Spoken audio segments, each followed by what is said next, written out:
She set her fork down without a sound.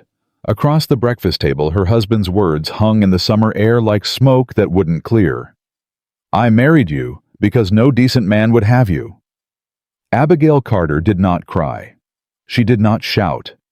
She rose from her chair, smoothed her dress with both hands, and curtsied low, precise, and final, as though bidding farewell to a stranger she had never truly known. Then she walked out and never looked back. Subscribe to follow every step of Abigail's journey and drop your city in the comments below. Let me see how far this story travels. The morning Abigail Carter's life changed forever began the way most mornings in that household began, with Lydia Hawthorne finding something wrong. Abigail was cutting her bread when her mother-in-law spoke. "The ham is overcooked again." It wasn't a question. It wasn't even really a complaint.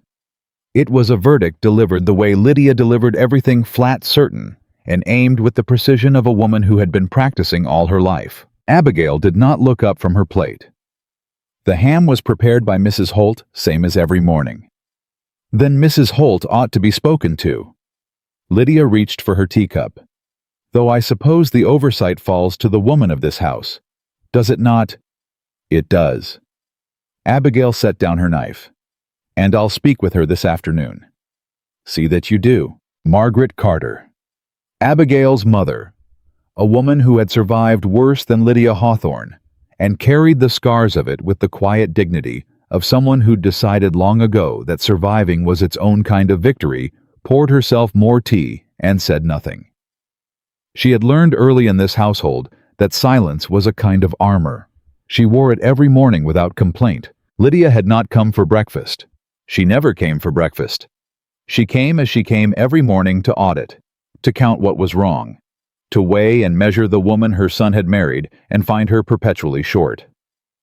"The linens in the east parlor have not been aired," Lydia said. "They were aired on Tuesday." "Tuesday was 3 days ago, Abigail." "Yes, ma'am, I'm aware of that." "Then you understand they need airing again." Abigail folded her hands in her lap. She breathed once, slow and careful, the way she always did when she felt the edges of herself beginning to sharpen. She had been doing a great deal of that kind of breathing these past 2 years. She had married Samuel Carter in the spring of 1812, when the war with England was a distant rumble, and her father's estate had fallen to debt and grief. It had not been a love match. Everyone at the table knew that. Everyone in the county knew that. It was an arrangement, her father's land in exchange for the Carter name, the Carter money, and a future that would not include her mother sleeping in a borrowed room. She had walked into that marriage with her eyes wide open. She had not expected love. She hadn't even hoped for warmth. But she had expected, perhaps more naively than she would ever admit, to be treated with the basic dignity afforded to any woman who ran a household with competence and grace. 2 summers had taught her that expectation was simply more than Lydia Hawthorne was willing to offer. "Samuel will be down shortly," Lydia said, as though this were a warning. "I know. He has business in town today. I hope breakfast will not delay him." "It won't." The back door swung open. Samuel Carter came in with his jacket half-buttoned and his boots carrying the red dust of the stable yard. He was a tall man, broad across the shoulders, dark-haired, with a face that might have been handsome if it had ever learned to soften. 2 years of marriage had not softened it. Neither had one. He sat down without greeting anyone and reached for the coffee pot. "Good morning," Abigail said. "Morning?" He poured his coffee, set the pot down, did not look at her. Margaret looked at her daughter over the rim of her teacup. Abigail did not look back. She kept her eyes on her plate and went on eating her bread with the composed steadiness of a woman who had decided somewhere along the way that expecting to be seen was a luxury she could no longer afford. "I was just telling Abigail that the east parlor linens need airing," Lydia offered pleasantly. "Is that right?" Samuel didn't ask it. He said it the way a man speaks when he's listening to something entirely different inside his own head. "And the ham was overcooked." "Didn't notice." "That is because you are generous, my dear." Lydia smoothed her skirt. "Some of us simply maintain higher standards for what a household ought to be." Abigail set her bread down with great care. I manage this household to the best of my ability, Mrs. Hawthorne. If there are specific concerns you'd like to address, I am happy to discuss them." Lydia smiled. It was the small, tight smile of a woman who had never once needed to raise her voice because she had learned long ago that the real damage could be done in a whisper. "I'm sure you do your best, Abigail. That's all any of us can manage, I suppose." The implication settled on the table between them like a stone dropped in still water. Samuel poured more coffee. He still had not looked at his wife. Abigail set her bread down. She wasn't hungry anymore. "Samuel," Lydia said, shifting in her chair with the ease of a woman who knew exactly where the power in every room lived. "I've been thinking that perhaps we ought to have the Whitfields for supper come August. Colonel Whitfield's daughter has just returned from Philadelphia. Quite accomplished, I'm told." "Fine. Speak with Abigail about the date." "I rather thought you might handle the invitation yourself." He glanced up. "Why?" "Because it would mean more coming from you." Lydia set her cup down. "The Whitfields are quality people. They'll expect a certain standard of—" She paused and let the pause do the work she preferred not to put into actual words. He looked at his mother. He looked at Abigail. He went back to his coffee. What he said next was not delivered cruelly. That was the worst part of it. That was what made it so complete and so thorough and so impossible to argue with. It was delivered the way a man states a fact he has long since grown comfortable with. Quiet, matter of fact, as though explaining the purpose of a chair. "I married Abigail because she was plain enough not to cause trouble," he said. "Plain women make steady wives. The Whitfields know how the world works. Invite them yourself, Mother." The room went still. Margaret Carter put down her teacup. The soft click of china on the table sounded in that silence like a shot. Abigail did not move. She sat exactly where she was, her spine straight, her hands flat on the table on either side of her plate, her face completely, utterly composed. Her eyes did not fill. Her hands did not tremble. She had learned very early in a very hard school not to let anyone see when a blow had landed. But this one had landed. She felt it move through her like something cold and slow and surgical. Not a sharp pain, but the particular hurt of a truth delivered without malice, which is always worse than cruelty, because it cannot be argued with. A cruel man can be wrong. A careless one is simply stating what he sees.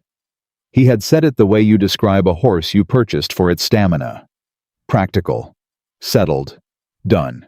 Lydia was already saying something about the Whitfields' garden. Something about August. Something about whether wine or cider was more appropriate for a supper invitation. Abigail heard none of it. She was very still inside. Not the stillness of shock she had known for a long time in the quiet place, where a woman keeps the things she is not ready to say out loud, yet exactly what she was to this household. But the stillness of a woman who has just heard the last word she intends to hear on a particular subject.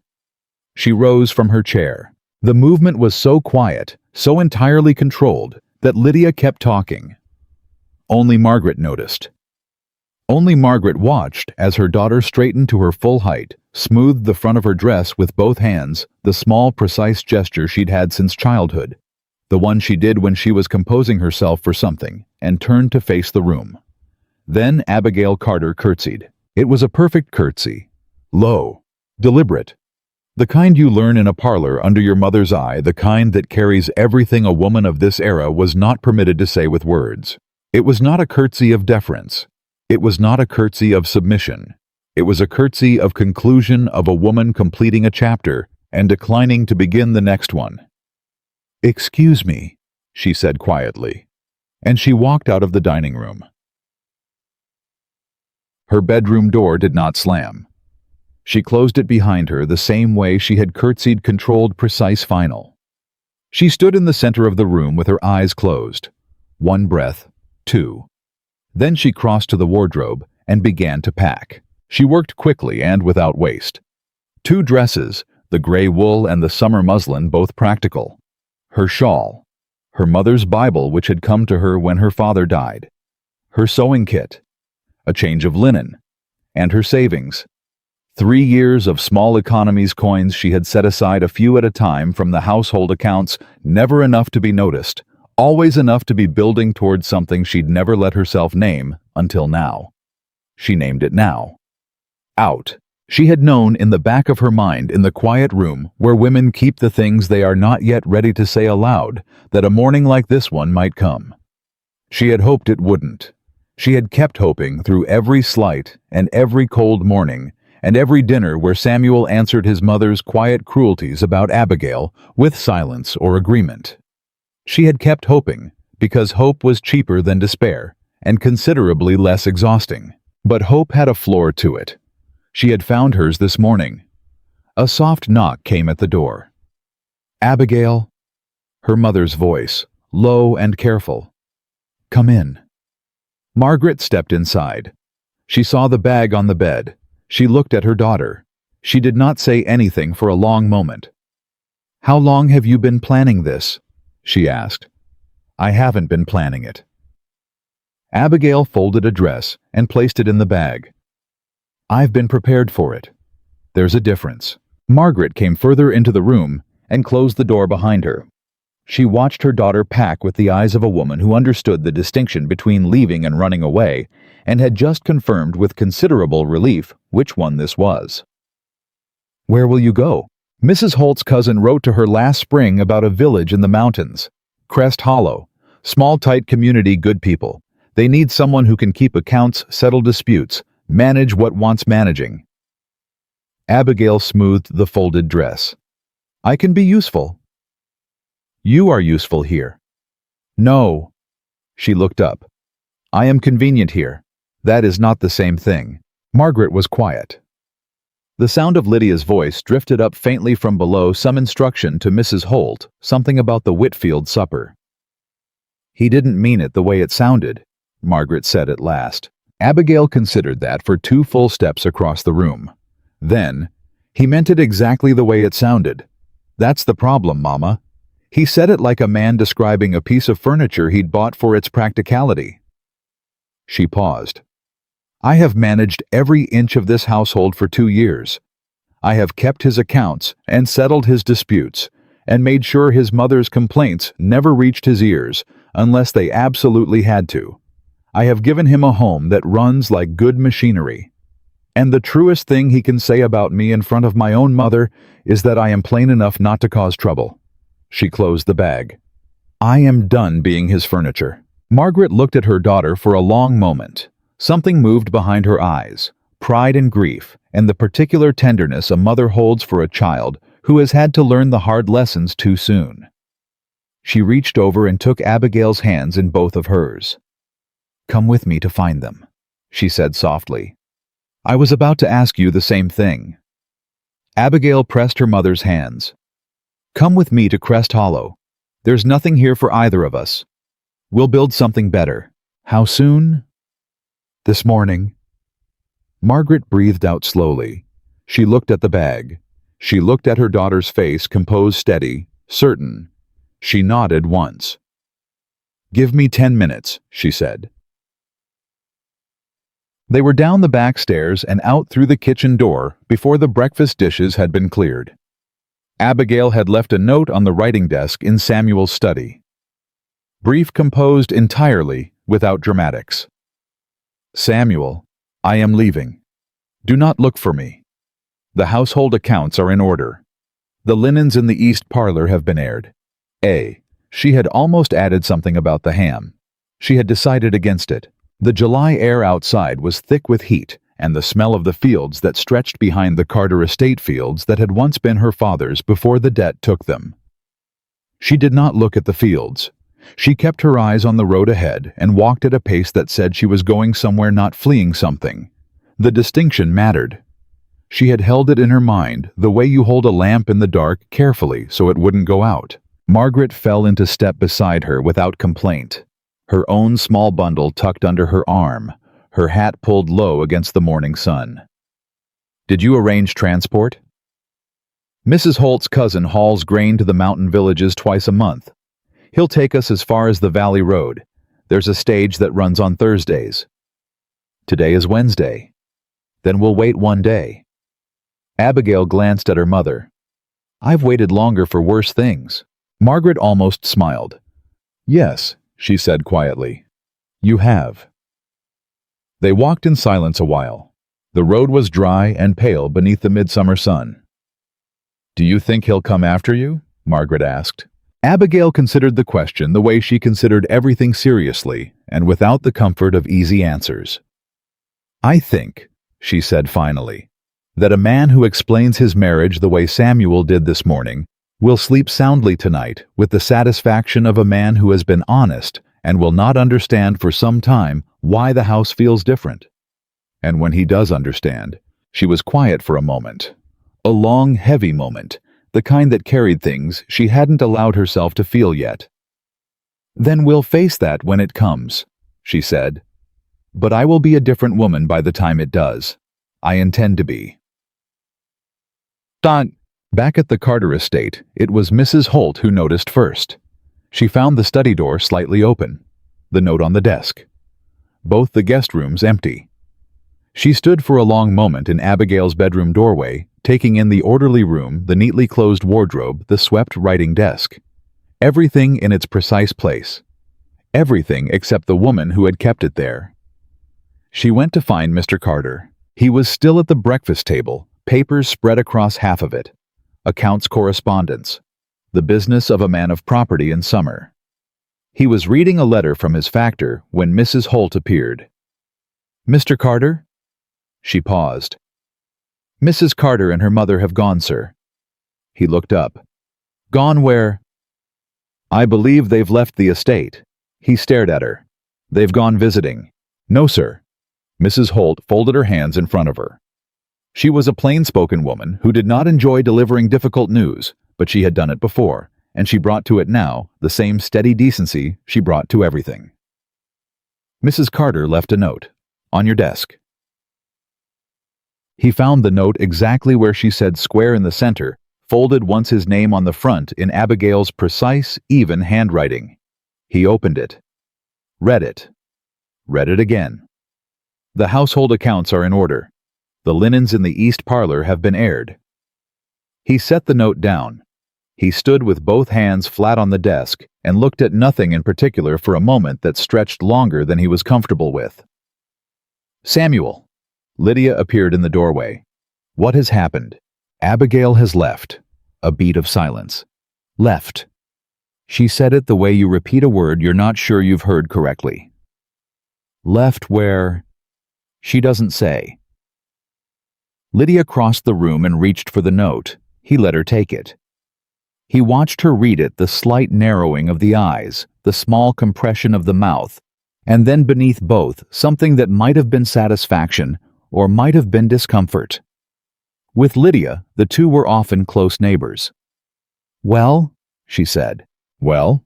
He took the note back. "She's a sensitive woman, Samuel. She probably just needs—" "She's not sensitive." He said it flatly without intending to, and then paused on the truth of what he'd said. Abigail was a great many things. Sensitive was not among them. Sensitive women crumpled. He had watched women crumple, women who wept at a hard word, who retreated to their rooms, who sent messages through intermediaries rather than face a difficult morning head-on. Abigail had never done any of that. She had stood at the head of this household for 2 years with the composure of a woman who had decided before she ever walked through his door that she would not be broken by any of it. And she hadn't been broken. She had simply left. He turned to the window. Outside, the summer morning was full and bright, and completely unchanged, the kind of morning that refused to acknowledge that anything significant had happened in the house behind it. "She'll come back," Lydia said. "Where would she go? She has nothing, no income, no property. She has her mother." He tucked the note into his breast pocket. "And apparently she has somewhere to be." "Samuel, you cannot seriously intend to let her—" "She asked me not to look for her." He turned from the window. "I think that's clear enough. You're the head of this household.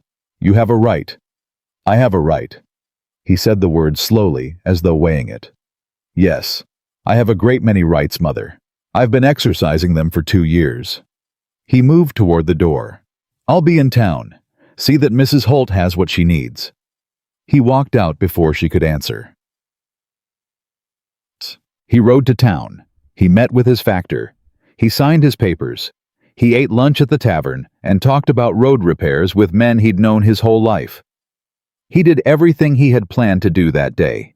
And beneath all of it, under the business and the conversation and the long familiar rhythms of a productive summer morning, something else was running. Quiet and persistent, the way water finds its way through stone.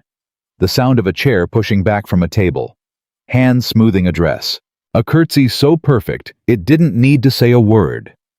He had not realized until she was gone how much sound she made by being silent. How many things she managed without his noticing. How completely she had arranged herself around this house, his house, without ever once demanding to be seen. He had told himself for 2 years that he had made a practical arrangement, and that Abigail understood practical arrangements, that she was as advertised, steady and uncomplicated and content with what she had been given. He had not asked her. It had not occurred to him to ask. He rode home in the early evening, the heat beginning to break the air, carrying the first suggestion of night. The estate was quiet, orderly, perfectly maintained. It had always been that way. He'd never thought about why. He went to his study, poured a measure of whiskey, sat in his chair, looked at the empty center of his desk where the note had been. He took the note out of his breast pocket and read it a third time. "Do not look for me." She had not written, "I am angry." She had not written, "You have hurt me." She had not appealed to anything, not to his sense of duty, not to his conscience, not to the fact that she was his wife, and had nowhere else to go. She had simply stated, informed, and then managed in a single sentence to communicate that the household would function correctly in her absence because she had made certain of it before she left. Even in leaving, she had thought of the household. Even in leaving, she had taken care of everything. He pressed the note flat on his desk and stared at it for a long time. Outside, the Virginia night was warm and enormous, threaded through with the sound of insects and the distant murmur of the creek. And beyond the fields, beyond the road, somewhere past the places he could name and describe and account for, the mountains rose against the dark sky, blue-black and ancient and indifferent. Somewhere in those mountains, the woman who had kept his household for 2 years was making herself a life. He poured another measure of whiskey. He did not drink it.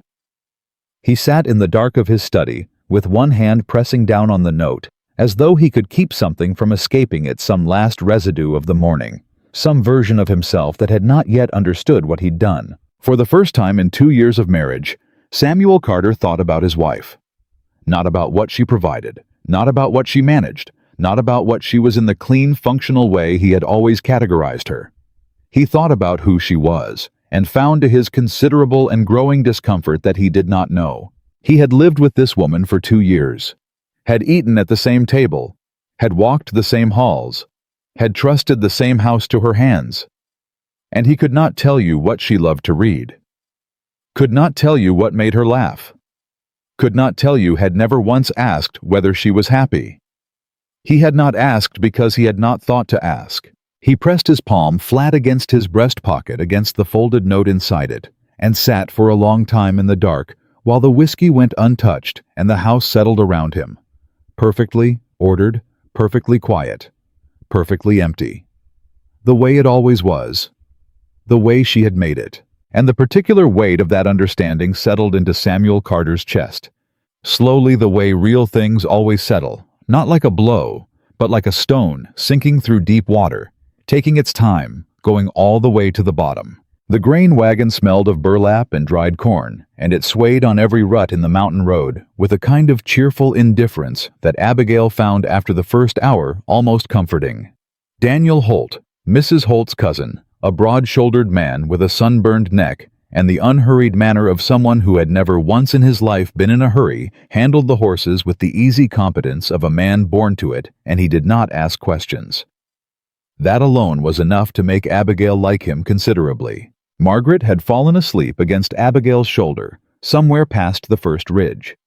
She hadn't slept well in the Carter house. Abigail knew, that had known it for months, had watched her mother grow thinner and quieter with each passing season, and the rocking of the wagon had done what the Carter estate never could. Abigail kept still, so she wouldn't wake her. Daniel Holt glanced back once. "You ladies comfortable back there?" "We're fine, thank you. Road gets rougher past Henson's Mill, just so you know."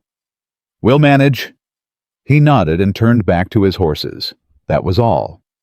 No curiosity about where they'd come from or why two women with small bundles and no male escort were riding a grain wagon into the mountains at sunrise.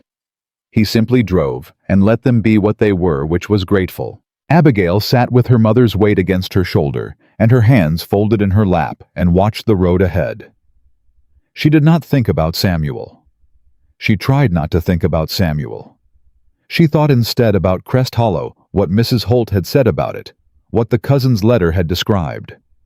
A small community of farmers and tradespeople tucked into a valley between two ridges.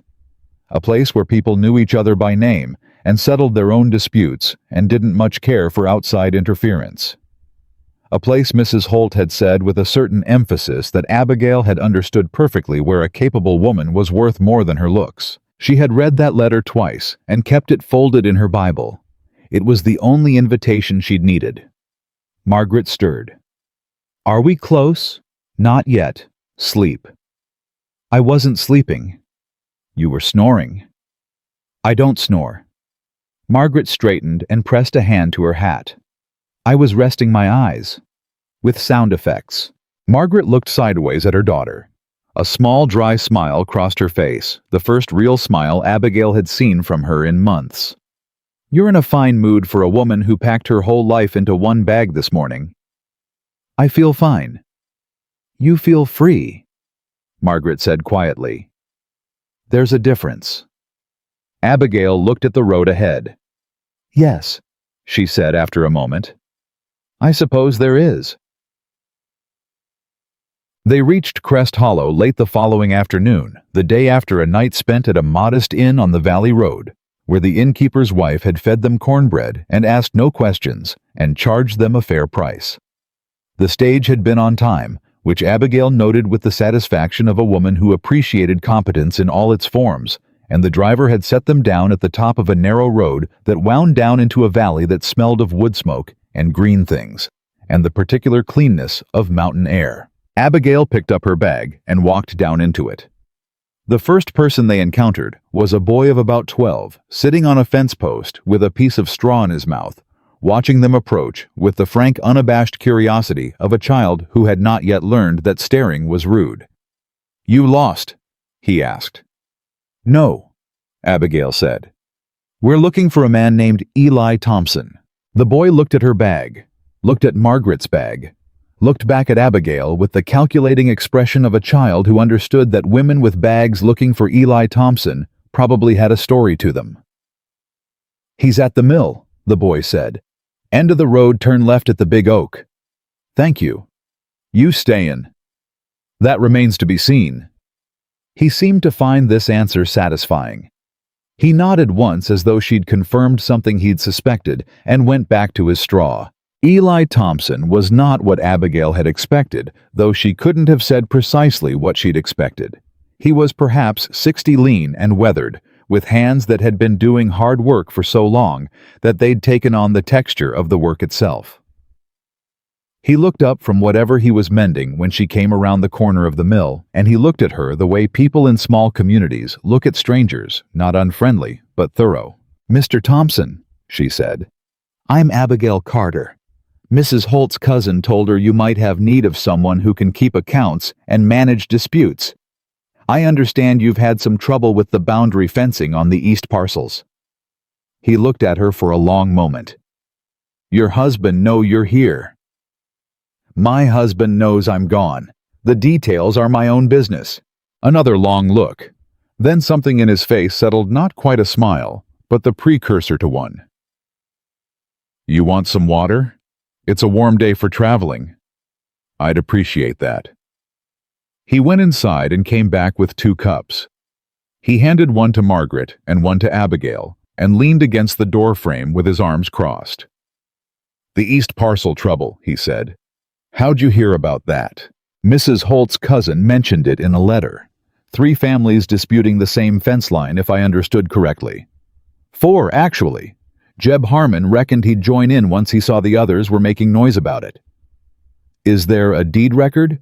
There's 4 of them, all different, all claiming the same 20 feet of ground. Then the deed records are useless as they stand. You need a surveyor or someone who can read the county map against the original grant boundaries. She took a sip of water. I can read maps. Eli Thompson looked at her over the rim of his cup. Can you now? My father was a land surveyor before he was a farmer. He taught me to read a county map before I could read a proper book. She met his eyes.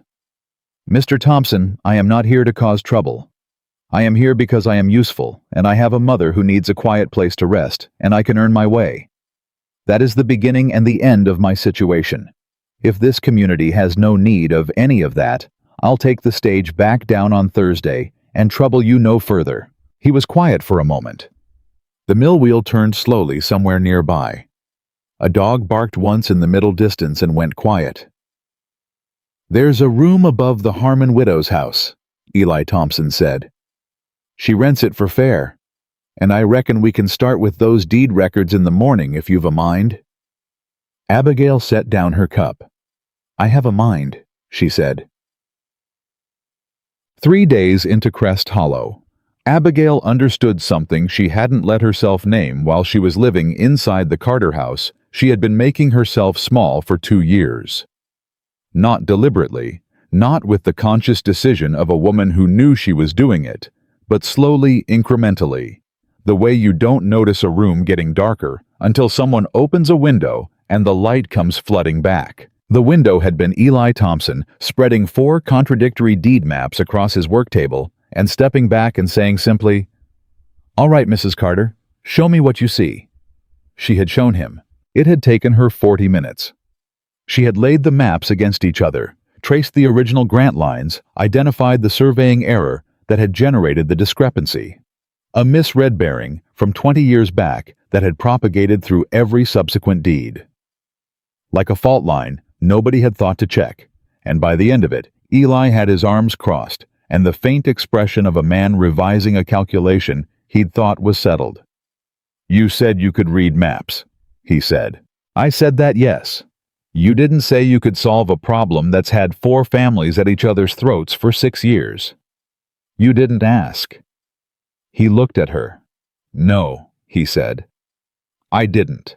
Word moved fast in Crest Hollow. By that evening, 2 more people had found reasons to stop by the Harmon widow's house with questions for the woman staying upstairs. A man whose fence line crossed a public road. A woman whose neighbor's well had started encroaching on a shared easement. A young couple who'd been sold a parcel they were now being told was encumbered by a prior claim and didn't know what that meant or what to do about it. Abigail sat at the kitchen table with Margaret passing her tea, and she listened to every one of them. Asked questions. Took notes in her neat, precise handwriting. Didn't promise anything she couldn't deliver. Didn't offer comfort where practical action was more useful. By the end of the week, she had more work than she could finish in a month. Margaret watched all of it with the quiet, careful eyes of a woman collecting evidence. She didn't say anything until the last visitor had gone, and Abigail was sitting at the table with her notes spread around her, her hair loose, her sleeves rolled, looking more like herself than Margaret had seen her look in 2 years. He had no idea, did he? Margaret said. Abigail looked up. Huma Samuel. A pause. Abigail looked back at her notes. No, she said. He didn't. Did you? Abigail was quiet for a moment. She picked up her pencil and set it back down. I knew what I could do, she said. I suppose I'd forgotten somewhere in there that it was allowed to matter. Margaret reached across the table and covered her daughter's hand with her own. She didn't say anything else. She didn't need to. Back at the Carter estate, things were not going well. It wasn't that the household had collapsed. Mrs. Holt was competent and loyal, and had been running the practical mechanics of the house long enough to manage without direction. The meals were prepared, the rooms were cleaned, the fires were laid. But there was a difference. A quiet, insistent, impossible-to-name difference between a house that is managed and a house that is run. Abigail had run it. She had not merely assigned tasks and supervised their completion. She had understood the house as a living thing, anticipating what it needed, before it needed it, adjusting and balancing and calibrating in dozens of small ways that no one had ever noticed precisely because they were done so well that nothing ever went wrong. Now things went wrong, not dramatically, not in any single catastrophic way that Samuel could point to and address, but in the accumulated friction of small misalignments, the correspondence that piled up because no one had organized the factors' letters in the right order. The household accounts that didn't balance the way they used to, because the system Abigail had developed for tracking expenditures existed entirely in her handwriting, and no one else understood it. The visiting neighbor who arrived for a scheduled tea that no one had remembered to cancel because it had been in Abigail's diary and not on Samuel's desk. He came downstairs one morning a week after she'd gone and found Lydia in the study going through the account books with the focused expression of a woman who had found them wanting. "Mother, these accounts are a disaster," she said without looking up. "Abigail kept those accounts." "I'm aware of that." She looked up then. "Which is precisely why they're a disaster. There's a system here, Samuel, but it's hers, and I cannot make head nor tail of. Leave them." He crossed the room and closed the account book. "I'll handle it." "You don't know her system." "Then I'll learn it." He picked up the book. "Or I'll find another way." Lydia sat back. She looked at her son with the particular look she reserved for situations where she knew she was right and had the patience to wait for the rest of the world to come around. "She's not coming back on her own, you know." "You don't know that." "I know Abigail Carter." She folded her hands. "I've been underestimating her since the day you brought her into this house. I think we can agree I know her better than I let on." She paused. "She is not a woman who says a thing she doesn't mean. She said, 'Do not look for her.' She meant it." Samuel said nothing. The question. Lydia continued with the slow deliberateness of a woman making a point she has been building toward for some time, is whether you intend to respect that or whether you intend to go after her. "She asked me not to." "Yes," Lydia stood. "And you've been sitting in this study every evening for a week staring at a note she wrote you, a short note, on half a page, that you've read so many times the fold is wearing through." She smoothed her skirt. "I am many things, Samuel. A fool is not among them." He didn't answer. She walked to the door, stopped, didn't turn around. "For what it's worth," she said, and her voice was different now, quieter, scraped down to something that sounded almost like honesty. "What you said at that table was beneath you. I did not realize it at the time. I am telling you now that I do." She paused. "Whether that changes anything is entirely your business." She left. Samuel stood alone in his study with Abigail's account book in his hands and his mother's words sitting in the room like furniture that had been rearranged while he wasn't looking. He opened the account book. He looked at Abigail's handwriting, her careful, precise, utterly organized system, and he saw for the first time not just the what of it, but the how, the care, the thought, the dozens of small decisions that had gone into building something that worked so well it had been invisible. He stood there for a long time reading. The letter arrived in Crest Hollow on a Wednesday morning 3 weeks after Abigail had. It came through the general store addressed to her in handwriting she didn't recognize, formal, slightly stiff, with a return address from Charlottesville. She opened it at the kitchen table, while Margaret poured coffee and pretended not to be watching. It was from Samuel's solicitor. It informed her in the careful language of a man who understood exactly what his words meant, and had chosen them with the precision of someone who expected them to land hard. That Mr. Carter wished to confirm the terms of the marital arrangement with regard to the matter of the Meadows land, which had been her father's, and which had become part of the Carter estate upon the occasion of their marriage. That in the event of the solicitor had written separation, and then crossed it out, and written extended absence, certain questions of property would need to be addressed. Abigail read it twice. Then she folded it very carefully, set it on the table, picked up her coffee, drank it. Well, Margaret said, Samuel sent his solicitor. Margaret sat down. Is he threatening to? No. She set down her cup. He's reminding me that the land is his. My father's land. The fields I grew up running through. He's reminding me that they belong to him now. She looked at the letter. I don't think he meant it as a threat. I think he meant it the way he means most things, as a statement of fact, as a way of explaining the shape of things as he sees them. What will you do?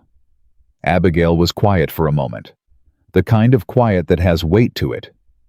Nothing, she said at last. Nothing, not yet. She picked up the letter and folded it again, smaller this time, and tucked it into the pocket of her apron. He wants to know if the land will move me. He wants to know if the threat of losing it will make me come back. She stood and picked up her coffee. Let him wonder. Margaret stared at her daughter. Abigail, I know what I'm doing, Mama. Do you? She stopped. She turned back. And for just a moment, just one unguarded, unarmored moment, the composure dropped and Margaret saw what was underneath it. Not weakness, not fear, but the particular ache of a woman who has been required to be strong for so long that she's almost forgotten what it felt like to be held. I know enough, Abigail said quietly. That's what I have. And right now, it's what I need. Eli Thompson found her that afternoon, behind the mill, cross-referencing a county survey map against the deed descriptions for the Harmon parcel dispute. He watched her work for a moment before she noticed him. You all right? He asked. I'm fine. You've got the look of a woman who got a letter she didn't care for. She kept her eyes on the map. Does that change the survey work? No. He lowered himself onto the bench beside her with the ease of a man whose joints had long since made peace with the business of sitting down. Doesn't change the work. Just wondering after you is all. She was quiet for a moment. Then, my husband's solicitor wrote. Ah. About the land. My father's land. Eli nodded slowly. And your husband, he's the kind of man who leads with property. He's the kind of man who leads with what he knows, she said. Property he understands. People. She paused. People are harder for him. You sound like you're defending him. I'm describing him. She looked up from the map. There's a difference. I know the difference better than almost anyone. Eli studied her face for a moment with the unhurried attention of a man who had lived long enough to know what patience looked like on a person and what it cost. He's gonna come, Eli said. Sooner or later. Men like that always come. I know. What'll you do when he does? She looked back at the map. She traced a survey line with her fingertip, a straight, certain boundary, clear as anything. I'll be someone different than the woman he married, she said. And he'll have to decide what to do with that. Different how? She was quiet for a long moment. Then, very softly, in the voice of a woman who had found something she hadn't realized she'd lost, myself. Eli Thompson nodded. He looked out at the road.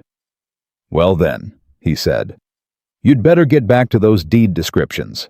The Harmon meeting's on Friday, and Jeb Harmon is a man who needs his facts in a row before he'll agree to anything. I know. She was already writing. He left her to it.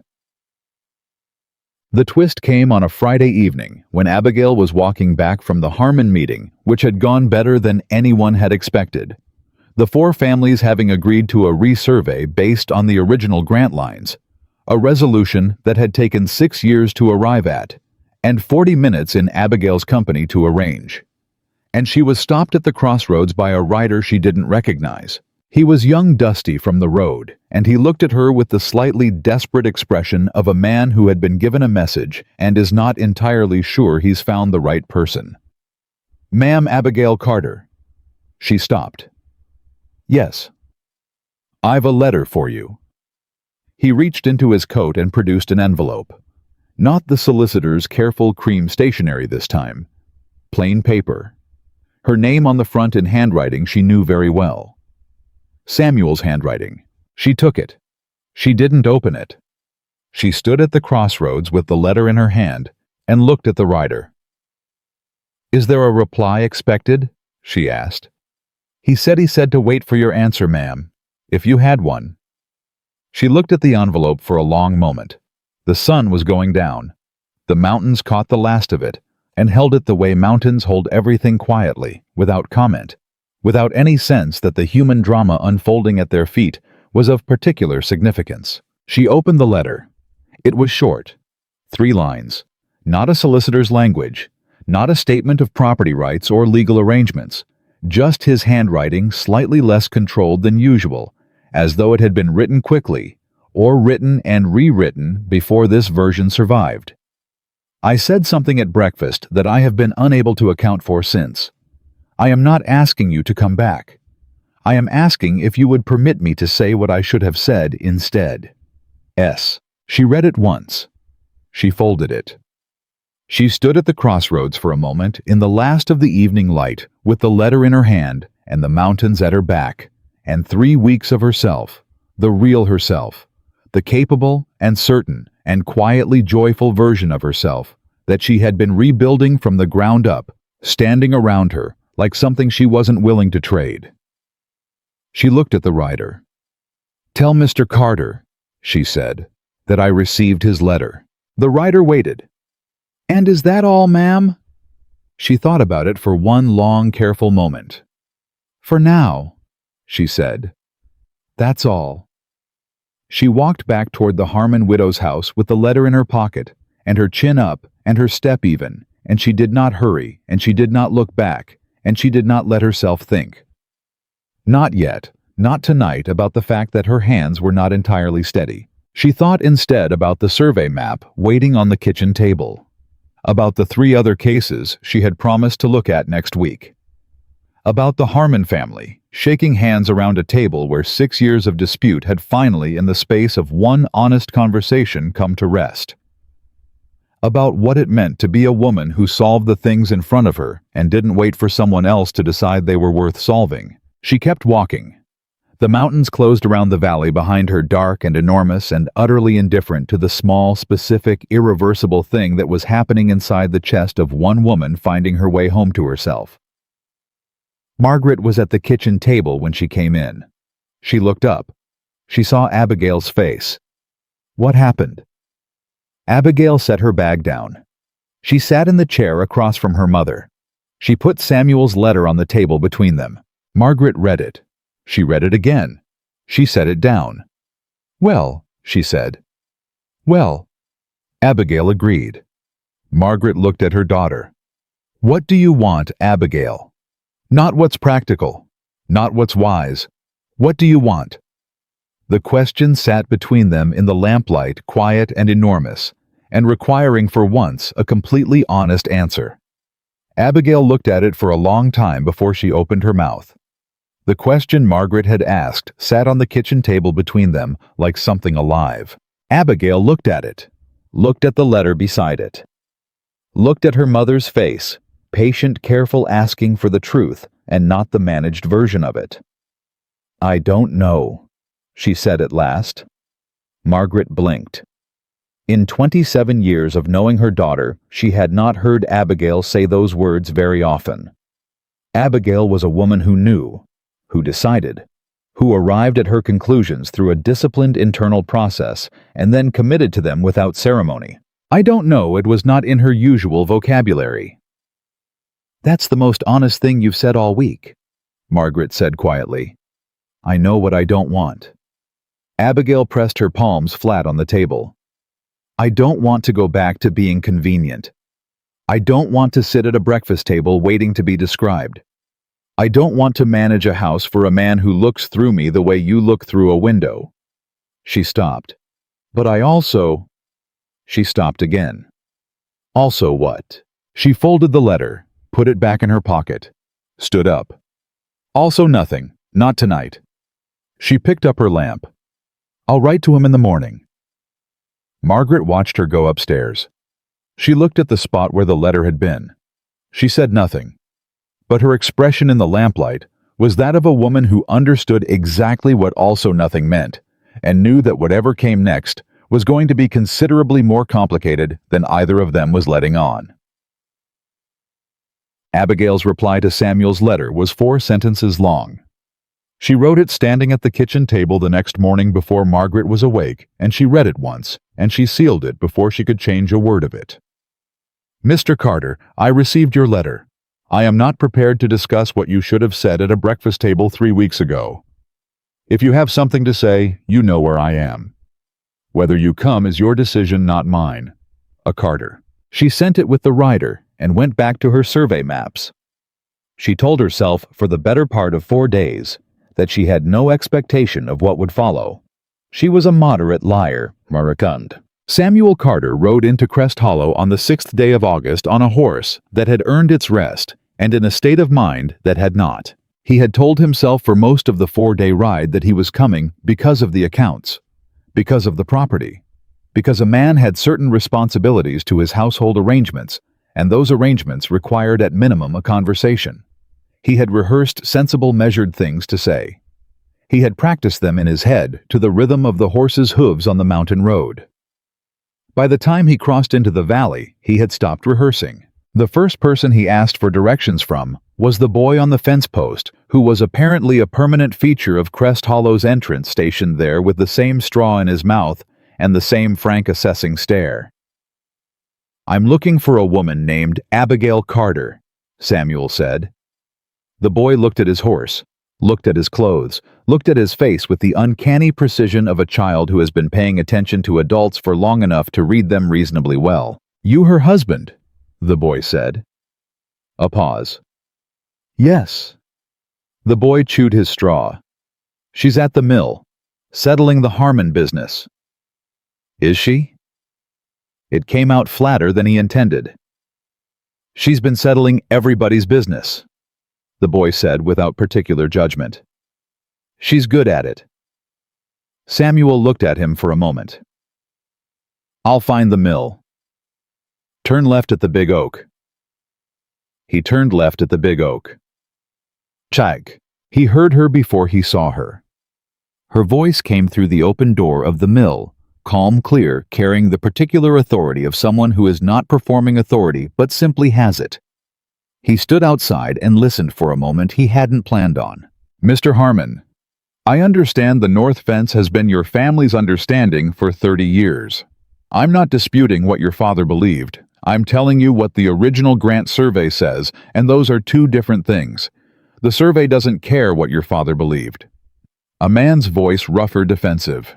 "My father built that fence himself, and he built it in the right spirit and the wrong location, 11 feet south of where the grant line actually sits."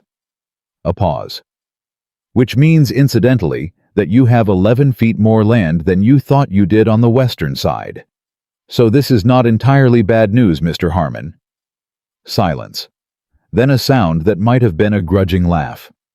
Samuel stepped into the doorway. Well, she was standing at a long table with 4 men arranged around it, maps spread between them, and she was pointing at something with the focused, unself-conscious authority of a woman who was entirely in her element. Her hair was pinned less precisely than it had been in the Carter house. Her sleeves were rolled to the elbow. She looked in the plain, honest light of a summer afternoon more alive than he had ever seen her. She looked up and saw him. The room went very still. He watched her face, that face he knew so well and had somehow never learned to read, move through something. Not shock, not pleasure, not anger. Something more contained than any of those and more complicated. "Mr. Carter," she said. "Mrs. Carter." He was aware of 4 pairs of eyes moving between them, with the alert interest of people who understood they were witnessing something that wasn't their business and were going to watch it anyway. "I apologize for interrupting. We're nearly finished." She looked back at Jeb Harmon. "The resurvey will take place next Thursday. I'll be there to confirm the markers. Does that satisfy you?" Harmon looked at Samuel, looked at Abigail, looked at Samuel again. "Yes, ma'am," he said. "Reckon it does."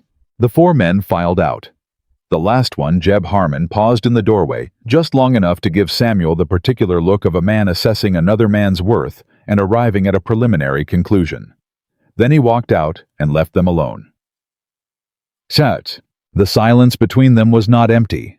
It was packed full of everything neither of them had said in 2 years of marriage and 4 weeks of absence, and it had weight to it, and edges. "You came," Abigail said. She began rolling up the survey map with steady hands. "You said if I had something to say, I knew where you were." "I did say that." She set the rolled map aside. She looked at him directly, the way she had always looked at him, clear and level, giving nothing away that she hadn't decided to give. "Do you have something to say?" He had rehearsed this. He had spent 4 days on a horse preparing for this exact moment. "I owe you an apology," he said. She waited. "What I said at breakfast. I know what you said at breakfast. I need to say it was wrong." "Wrong how?" She crossed her arms, not defensively, more the posture of a woman settling in to listen carefully. "Wrong, because it wasn't true, or wrong because it was true, and you should have kept it to yourself." He opened his mouth, closed it. That was a question he had not rehearsed for, and it was, he understood immediately, the exact right question. The only question that mattered. "Wrong," he said slowly, "because it was—" He stopped, started again. "Because even if it was how I thought of things, it should never have been. I should never have. You were sitting right there, and your mother was right there, and I said it like it was nothing. Like you were nothing." He looked at her. "You are not nothing, Abigail. You have never been nothing, and I said that at a breakfast table without thinking, and I have been unable to unsay it since." The mill was very quiet. Somewhere outside, one of the Harmon men was talking to someone about Thursday's resurvey. "No," Abigail said finally. "You can't unsay it." "I know." "That's not an apology, Samuel. That's a man explaining why he feels bad." He felt that one. What would an apology look like? She looked at him for a long moment. Something moved in her face, something that wasn't quite forgiveness and wasn't quite refusal, and was perhaps the particular territory that exists between two people who know each other well enough to hurt each other and are trying to figure out what to do with that knowledge. "I don't know yet," she said. "I haven't decided." Eli Thompson found Samuel at the general store an hour later. He had not gone looking for him. He had simply arrived to collect the week's grain order and found a man sitting on the bench outside with the expression of someone who has had a conversation that rearranged things and is waiting for the dust to settle. Eli set down his order and looked at him for a moment. "You her husband," he said. It wasn't a question. Samuel looked up. "Eli Thompson." "That's right." Eli sat on the bench beside him with the unhurried ease of a man who didn't waste movement. "She told me you'd come." "Did she?" "Said probably sooner or later. Men like you always do." He looked out at the road. "She didn't say it mean for what it's worth. Just practical." Samuel was quiet for a moment. "How is she?" "Better than when she got here." Eli said it plainly without apology. She came in with 2 bags and a mother and a set of shoulders that were carrying about 4 years more than they should have been. 3 weeks later, she's settled a 6-year property dispute, reorganized the widow Harmon's household accounts, and taught the school teacher's eldest to read a county map. He paused. "She smiles now. Didn't used to, I reckon." Samuel said nothing. The truth of that sat on him like something heavy. "What do you want from her?" Eli asked. "And I mean that plain. Not what you're telling yourself you want. What do you actually want?" Samuel looked at the road. A wagon was passing a family, a woman with a child on her lap, laughing at something, the man beside her with his hand on her knee without thinking about it, the casual, unconscious tenderness of 2 people who were in the habit of each other. "I want to know her," Samuel said, and it surprised him saying it out loud how true it was, how long it had been true without his knowing it. "I have lived with this woman for 2 years and I do not know her. I did not try to know her. I arranged a marriage and I maintained it, and I told myself that was sufficient." He paused. It was not sufficient. Eli looked at him for a long time. "No," he said. "It wasn't." He stood up and retrieved his grain order. "She's staying at the widow Harmon's. There's a room at Deacon's place east end of the road if you need it. He started to walk, stopped. One more thing, Mr. Carter. Yes. She's not the woman you married. He said it without malice, but clearly. I mean that straight. Whatever you think you know about Abigail Carter, she's further than that now. Don't make the mistake of talking to who she was. He walked away. Samuel sat on the bench for a long time after that. The first twist came the following morning, and it came from the last direction Samuel had anticipated. He was at the breakfast table at Deacon's when Margaret Carter walked in.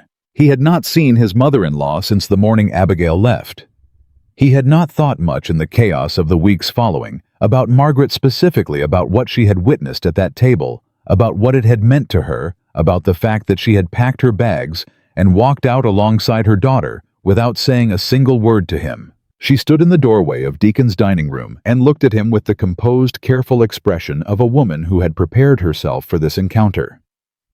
"Mrs. Carter," he said. He stood. "Sit down, Samuel." She came in and sat across from him. She folded her hands on the table. She looked at him the way a woman looks at a man she has made a decision about and is now confirming. "Margaret, before you say anything," she said, "I want to tell you something, and I want you to listen to it and not respond until I've finished. Can you do that?" He nodded. "Abigail's father came to your father to propose the arrangement," she said. "You know that part. What you don't know, what nobody has told you because I told Abigail not to, and she listened to me, and I have regretted it for 2 years, is that the week before the wedding, your mother wrote my daughter a letter." Samuel went very still. "It was a polite letter." Margaret continued. "Lydia is too careful for anything else. It thanked Abigail for her willingness to enter the arrangement. It outlined what would be expected of her as the Carter wife. And then, in the last paragraph, in that particular way your mother has, of saying something devastating, as though it's simply practical. It told Abigail that Samuel was marrying for stability and convenience, not for sentiment, and that Abigail should calibrate her expectations accordingly." She paused. "She told my 22-year-old daughter 1 week before her wedding day not to expect to be loved." Samuel's jaw tightened. "Abigail read that letter," Margaret said, "and she folded it, and she put it away, and she walked into that marriage anyway, because she had made a commitment, and she intended to honor it.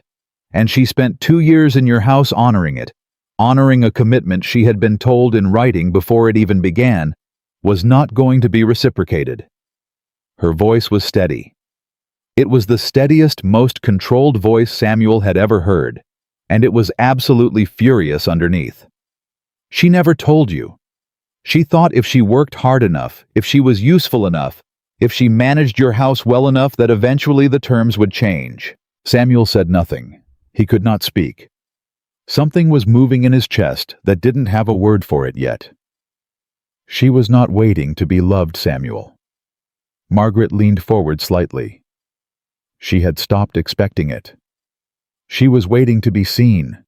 That's all she ever wanted. Just to be seen. She sat back. "And instead, on a Tuesday morning in July, you told her she was plain enough not to cause trouble." The silence that followed was enormous. "I didn't know about the letter," he said. "It came out quieter than he intended. Rougher." "I know you didn't." Margaret looked at him. "I am not telling you this to make you feel worse. I'm telling you because you came all this way, and you are about to try to apologize to my daughter, and you cannot do that properly if you don't understand the full size of what you're apologizing for." She stood. "She doesn't know I've told you this. That's your business how you use it." She walked toward the door. "Margaret." She stopped. He looked up at her. "I'm sorry, for all of it. For what she experienced in that house. For what you experienced. For the letter my mother wrote, and for never—" He stopped. His throat was doing something inconvenient. "For never asking." Margaret looked at him for a long moment. Her expression was not forgiving. It was not cold either. It was the expression of a woman who is watching something decide whether it's going to become something better and has not yet decided how much hope to invest in it. "That's a start," she said. She walked out. He found Lydia's letter that afternoon. He hadn't gone looking for it. He had written to Lydia after his conversation with Margaret a short direct letter asking in the plainest language he could manage whether what Margaret had described was accurate. Lydia's reply arrived the following morning, and he read it standing in Deacon's hallway. She did not deny it. Lydia was too honest for outright denial. She explained in her precise, careful prose that she had been protecting Samuel's interests. That Abigail had been a practical choice for practical reasons, and she had simply wanted the girl to understand the terms. That she had meant no unkindness. That she could not have anticipated that Abigail would take it as she apparently had. He folded the letter. He stood for a long moment. Then he walked the length of the road to the widow Harmon's house and knocked on the door. Abigail answered it herself. She looked at his face, one quick assessing look, and something shifted in her expression. "What happened?" "My mother wrote you a letter." He said it straight, no approach, no preparation. "Before the wedding. I didn't know about it. I know about it now. And I need you to tell me what it said from your own mouth because I want to hear it from you." Her face changed. It went very still in a way that was different from her usual composure. This was the stillness of something old and carefully contained, something she had kept managed for 2 years and was now being asked to put down. "Come inside," she said quietly.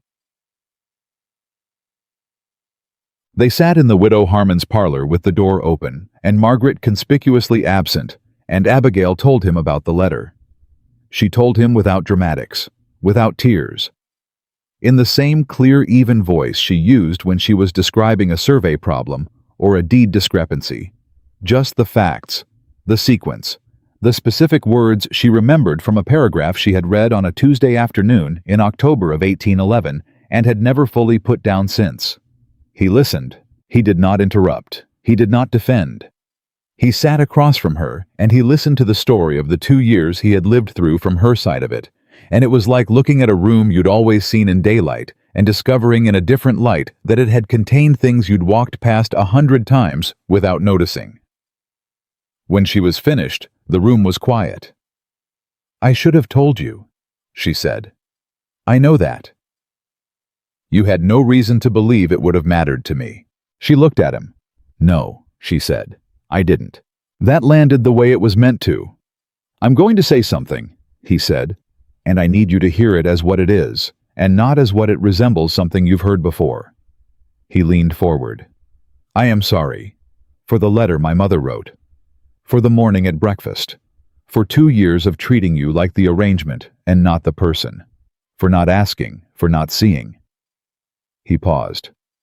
"For all the mornings I reached for the coffee and didn't say good morning. For all the dinners I let my mother say things and said nothing. For never, not once, asking you what you wanted." His voice had gone rough at the edges. "I am sorry for all of it, Abigail. Every piece of it." She looked at him for a long time. "I know you are," she said finally. "Is that enough?" The question sat between them. She didn't look away from it. "No," she said. "Not yet. It's not enough yet." She stood. She moved to the window, not escaping, just needing the small distance of standing. "But it is something, Samuel. It is more than I expected, and that—" She paused. "That is not nothing." He stood too. "I'm not asking you to come back tomorrow. I'm not asking you to forgive everything before you're ready. I'm asking for— I don't know what I'm asking for exactly." He stopped. He was, she realized, lost, not performing lostness. Actually, genuinely uncertain, a man who had lived his whole life with the architecture of confidence and was standing now without a plan. She had never seen him without a plan. "Samuel." She turned from the window. "Why did you come? The real reason. Not the apology, you could have written that. Why did you ride 4 days into the mountains?" He looked at her. "Because I could not stand not knowing where you were." The breath she took was quiet, almost inaudible. "Because every morning, he said, I came downstairs and the house was running, and it was exactly right and exactly wrong at the same time. And I didn't understand for 2 weeks why, and then I understood." He looked at his hands. then at her. "Because it's not the house I miss, Abigail. It's you. Specifically, distinctly, you." He paused. "And I have never said that to anyone in my life, and I have no idea what to do with it, but I am asking you to let me figure it out." The room was very still. Abigail Carter looked at her husband, this proud, guarded, slow man, who had ridden 4 days into the Virginia mountains to say a thing he had never said to anyone, and she felt something move in her chest that she had been keeping very carefully still for a very long time. She did not let it move too far. Not yet. She was not ready for too far yet. But she let it move. "There's a supper at the Thompsons on Saturday," she said at last, her voice quieter than usual. "Eli Thompson invited half the village. It's not formal, it's just people." She looked at him. "Come to supper. Talk to people. See what this place is." She paused. "And I'll think about what I want to tell you." "That's all?" "That's everything," she said. "For now, that is everything there is." He nodded. Once. Slowly. The way a man nods when he is accepting terms he did not set and knows that is exactly right. "Saturday," he said. "Saturday." She moved toward the door of the parlor, the small, clear gesture of a woman ending a conversation on her own terms. "Good night, Samuel." He picked up his hat. He walked to the door. He stopped on the threshold, the way he had not stopped at the breakfast table on that July morning, stopped and turned back and looked at her with the full, direct, unguarded attention she had waited 2 years to receive. "Good night, Abigail." He walked out into the summer dark. She stood alone in the Widow Harmon's parlor, with her hand on the doorframe, and her heart doing something complicated and unscheduled, and she breathed exactly once, slow, careful, before she let herself feel any of it. She didn't sleep well on Friday night. She lay in the narrow bed above the Widow Harmon's kitchen, and stared at the ceiling, and had an argument with herself that went on longer than she would have liked, and ended as most honest arguments with oneself do in a draw. Part of her said he rode 4 days. He said you specifically, distinctly you. He sat across from you and listened to 2 years of things he should have already known, and he did not flinch, and he did not explain, and he did not excuse. That is something. That is in fact more than something. The other part of her said 3 weeks ago you were furniture. Both parts were right. That was the problem. She was dressed and at the survey table by the time Margaret came downstairs. "You look terrible," Margaret said. "Thank you, Mama." "Did you sleep?" "Some." She moved a deed map to the left. "I'm fine." "You're fine the way a fence post is fine," Margaret said, pouring her own coffee. "Upright and not going anywhere and not admitting to anything." She sat down. "He said something last night, didn't he?" "Several things." "Something that landed." Abigail was quiet for a moment. "He said he missed me. Specifically." She kept her eyes on the map. "Not the house. Not the accounts. Me." Margaret wrapped both hands around her cup. And I don't know yet whether that's enough to build anything on." She looked up. "But I know it's true. I could tell it was true. And that changes the shape of things somewhat." "Somewhat," Margaret repeated. "Don't push me, Mama." "I'm not pushing. I'm just noting that you ironed your good dress last night and you thought I was asleep." Abigail looked at her mother. Margaret looked back with the serene expression of a woman holding an entirely unassailable position. "The supper is a community event," Abigail said. "It is appropriate to dress well for a community event." "Of course it is." "That's all it is." Naturally. They looked at each other for another moment. Then Abigail went back to her map, and Margaret went back to her coffee, and neither of them said anything else about the good dress. The Thompson supper was held in Eli's barn, which had been cleared and laid with tables and benches, and the combined cooking of approximately 14 women who each believed their contribution was the best thing on the table. By the time Abigail arrived with Margaret, it was full and loud and warm, with the easy, uncomplicated pleasure of people who genuinely liked each other. She had been in Crest Hollow long enough now that people called her name when she walked in. Jeb Harmon's wife pressed a dish of corn pudding into her hands and told her the resurvey couldn't come soon enough. The school teacher waved from across the room. The widow Harmon's sister wanted to talk about an easement matter on her east property. 3 children she didn't know by name ran past her knees and disappeared. She was for the first time in 2 years somewhere she belonged. Samuel arrived 20 minutes later. He appeared in the barn doorway in the plain clothes he'd traveled in. He had not. She noticed immediately gone back to Charlottesville for anything finer, and he stood for a moment in that doorway with the particular stillness of a man who has arrived somewhere he does not know the rules of and is paying close attention before he moves. She watched him scan the room, watched him find her, watched something in his expression settle, not relax, not quite, but settle the way a compass finds north. She lifted her chin in acknowledgement. He crossed the room toward her. "Mrs. Carter." "Mr. Carter." She handed him a plate. "Eat something before Jeb Harmon gets to the corn pudding. He has no restraint." He looked at the plate, looked at her. Something moved at the corner of his mouth. "I'll keep that in mind."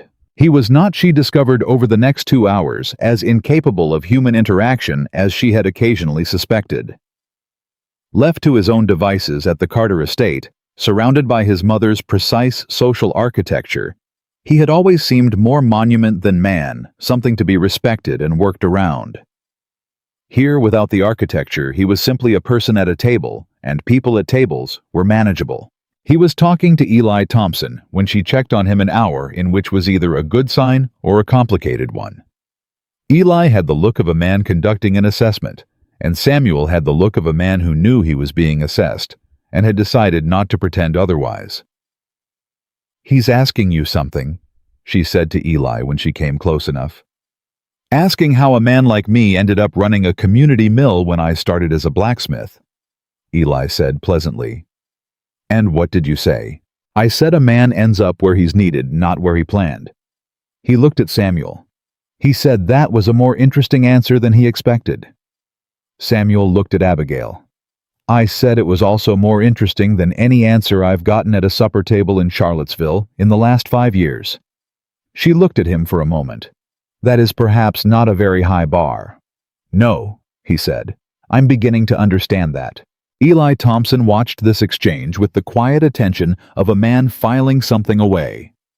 "Chahai." The first real laugh came an hour later, and it caught them both off guard.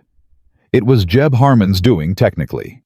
Jeb, who had consumed more corn pudding than any single person reasonably should have had, decided that the evening required dancing, and had recruited the fiddle player and 3 other men of equivalent enthusiasm, and had then turned to Samuel with the beaming confidence of a man who has had enough to drink to believe any idea he has is a good one. "You dance, Mr. Carter." Samuel looked at the cleared space in the middle of the barn that was rapidly acquiring couples. He looked at Abigail. She looked back at him with the composed expression of a woman watching to see what he would do. "I know how," he said carefully. "That's all you need." Jeb slapped him on the shoulder. "Go on then." Samuel turned to Abigail. He held out his hand. He did it the way he did things when he'd decided without hesitation, without performance. Just the offered hand and the question in his eyes that he didn't put into words. She looked at the hand. She took it. They were not. It turned out a disaster at dancing. They had danced twice before at county functions in Charlottesville, and both times it had been stiff and formal, and conducted with the spatial precision of 2 people who did not know each other well enough to be comfortable at close range. This time the fiddle was considerably less refined, and the floor was considerably less level, and Jeb Harmon kept bumping into them from the left, and somewhere in the managed chaos of all of that, something gave way. He spun her a little faster than the step required, because Harmon had just lurched into them again from the right, and she caught his arm to steady herself, and it was slightly too fast and slightly too close, and she started laughing before she could stop it. Not the polite laughter of a woman at a county supper. Real laughter, surprised, unprepared, unmanaged. The kind that comes from somewhere lower than the throat. He looked down at her, and then, and this was the thing she would return to later. Lying awake, turning it over, he laughed too. It came out of him like something that hadn't been used in a long time. A little rusty at the edges, but real. "Your elbow," she managed. "Harmon's fault." "It is emphatically your elbow." "Mrs. Carter, I assure you." "Samuel." She looked up at him, still half laughing. "Your elbow." He looked down. His elbow had indeed done something inadvisable to the vicinity of her hat. He straightened it. The hat was lopsided. She adjusted it with one hand, without letting go of his other one, and they stood for a moment in the middle of Eli Thompson's barn, with the fiddle still going, and Jeb Harmon careening away to the left, and the particular kind of stillness that exists inside a loud room when two people find each other's eyes. "Abigail," he said quietly enough that only she could hear. "Don't," she said, just as quietly. "Not yet. Just dance." He nodded. He took her hand again, and they danced, and for one uncomplicated, unguarded song, in the middle of a mountain summer, they were simply two people who were figuring out the distance between them. Margaret, from her bench on the side of the room, watched with both hands folded in her lap, and said a quiet prayer of the specifically maternal variety. The letter arrived Sunday morning, and it hit the widow Harmon's kitchen table like a stone dropped from a height. It was from Lydia. Not the careful managed Lydia of the pre-wedding letter. Not the tight-smiled Lydia of the breakfast table. This was a Lydia who had been sitting alone in the Carter estate for a month, with no one to manage, and no one to audit, and nothing to arrange, and had arrived at several conclusions, and put them all into 4 pages of densely written prose. Abigail read it standing at the table. Margaret watched her face. The first page was about the household. The factor needed instructions. The east parlor had developed a damp problem that required attention. These were practical matters, and Abigail read through them without expression. The second page was about Samuel. Lydia's opinion of Samuel's decision to travel to Crest Hollow was expressed in the specific layered way Lydia expressed disapproval, not directly, but in the accumulation of concerned questions. Was Samuel well? Was he eating properly? Was he aware of the business matters that had been left unaddressed? Did he understand that certain obligations could not be deferred indefinitely? Abigail's expression had not changed. The third page was about the Meadows land. She read slowly, read it again. Then she set the letter down. "What is it?" Margaret asked. "She's had the Meadows land surveyed," Abigail said. "Her own surveyor. She says—" She paused. "She says the northern parcel is worth considerably more than anyone understood at the time of the marriage arrangement.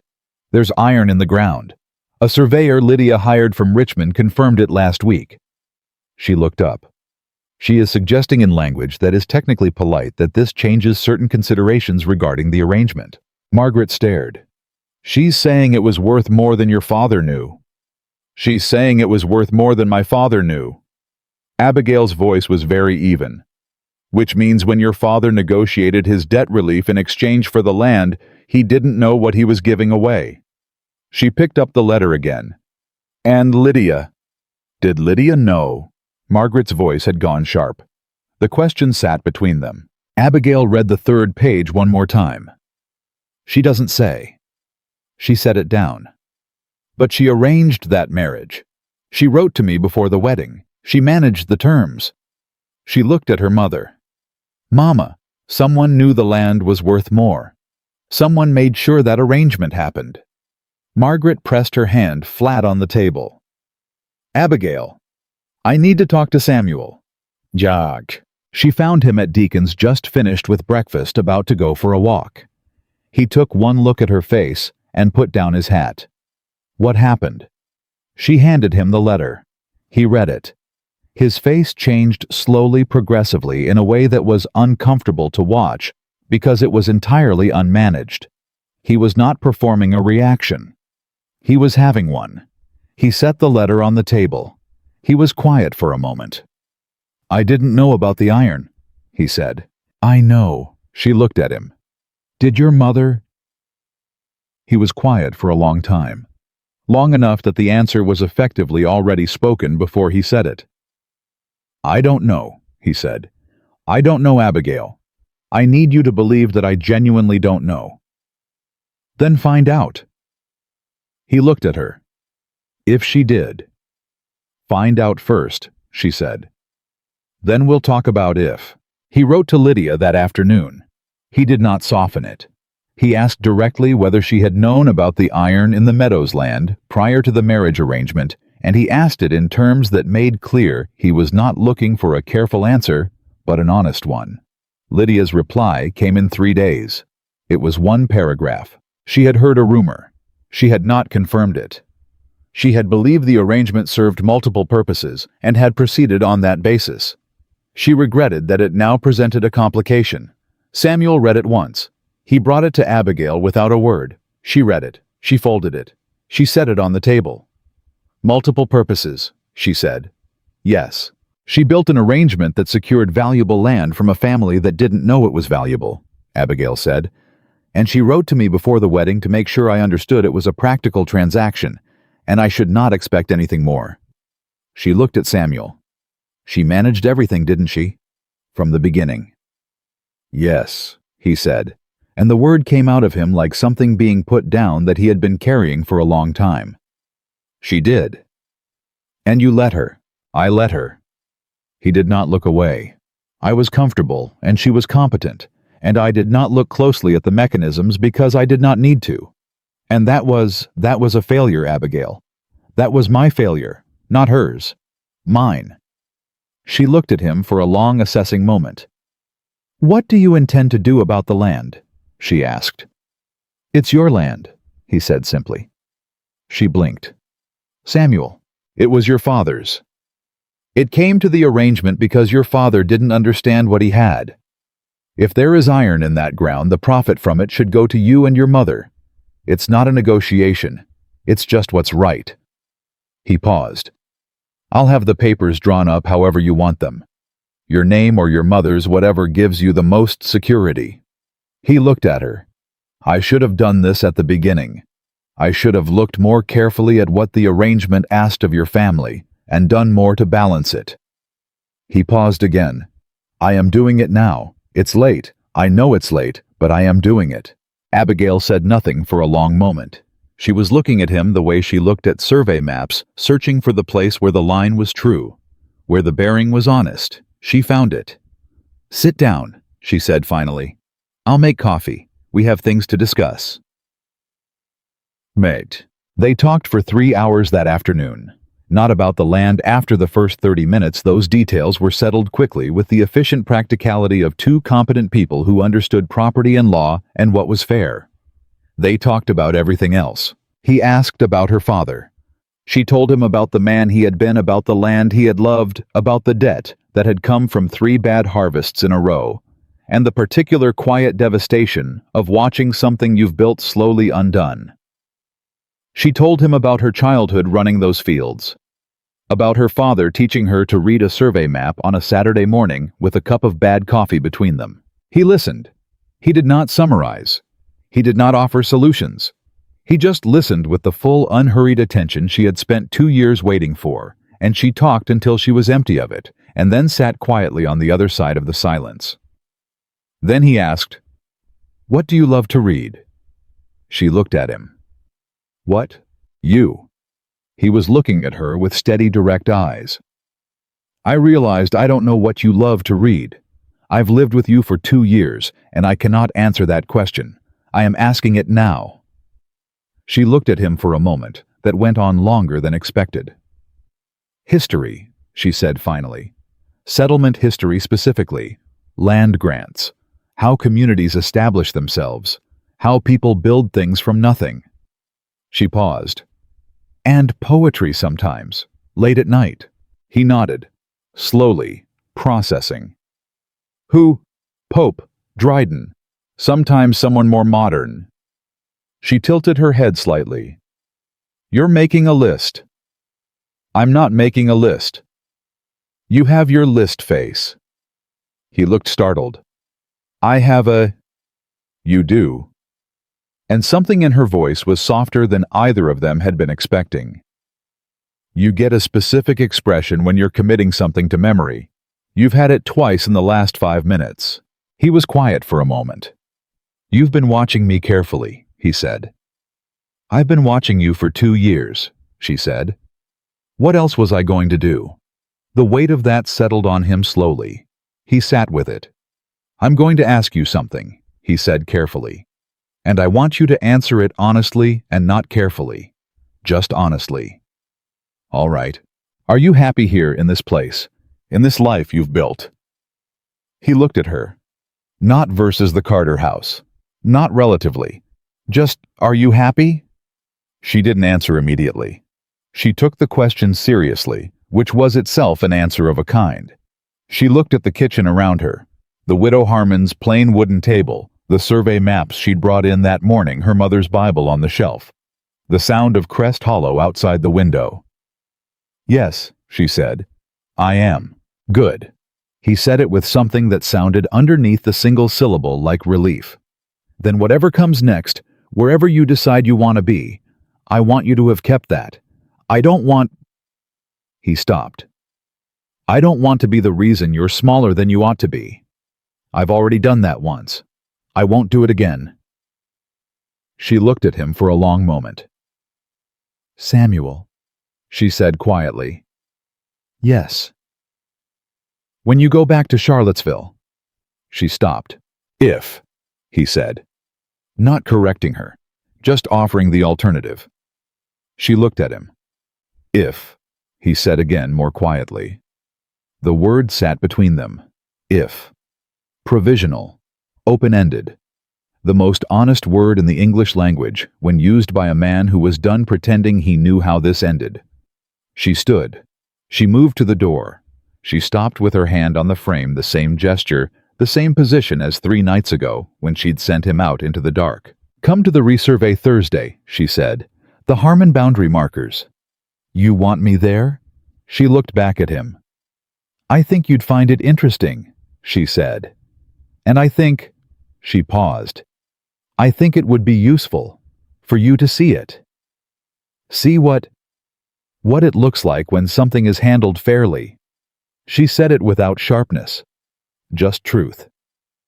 When the right line is drawn in the right place and everyone walks away knowing exactly where they stand.